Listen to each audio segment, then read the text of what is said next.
Fuori posto, inadeguata, triste e soprattutto arrabbiata. Così si è sentita Rebecca, 21enne residente a Mira, atleta a livello nazionale, nata e cresciuta in Italia, a Padova e adottata all'età di 2 mesi, quando mercoledì, dopo un giro al centro commerciale La Nave de Vero di Marghera, insieme alla mamma, ha preso un autobus della linea Riva Veneto e si è sentita discriminata. E mamma sale, passa tranquilla e invece il collega dell'autista fuori servizio mi guarda intanto in un modo che mi ha fatto sentire inadeguata e poi aveva un tono sprezzante, quasi infastidito e mi chiede semplicemente se potessi passare il biglietto o l'abbonamento.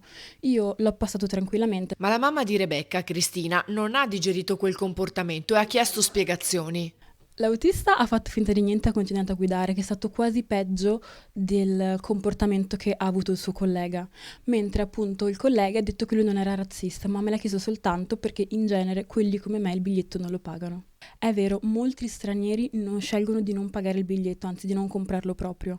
E io viaggiando in autobus tutti i giorni da Mestre a Padova ne vedo un sacco, però questa non è una giustificazione per fare di tutta l'erba un fascio, secondo me.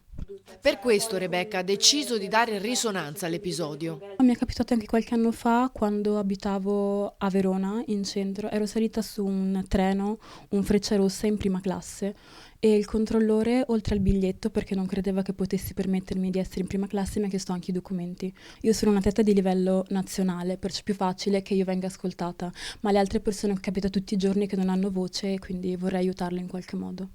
Non arrendetevi, alzate la voce e fatevi rispettare. Dobbiamo smettere di stare in ginocchio e sopportare, è il momento di agire. Rebecca, saltatrice dell'Assindustria Sport di Padova, ha scritto anche un esposto all'azienda di trasporto che, contattata, ha parlato di un malinteso. Il controllore, si legge in una nota, ha riconosciuto la mamma di Rebecca come un'abbonata, ma non avendo mai visto la ragazza le ha chiesto di validare il titolo di viaggio. Il dipendente è profondamente scosso, si legge ancora, perché è accusato di un comportamento lontanissimo dal suo modo di essere. Per questo sarà predisposto un sostegno psicologico. L'azienda condanna inoltre ogni forma di discriminazione.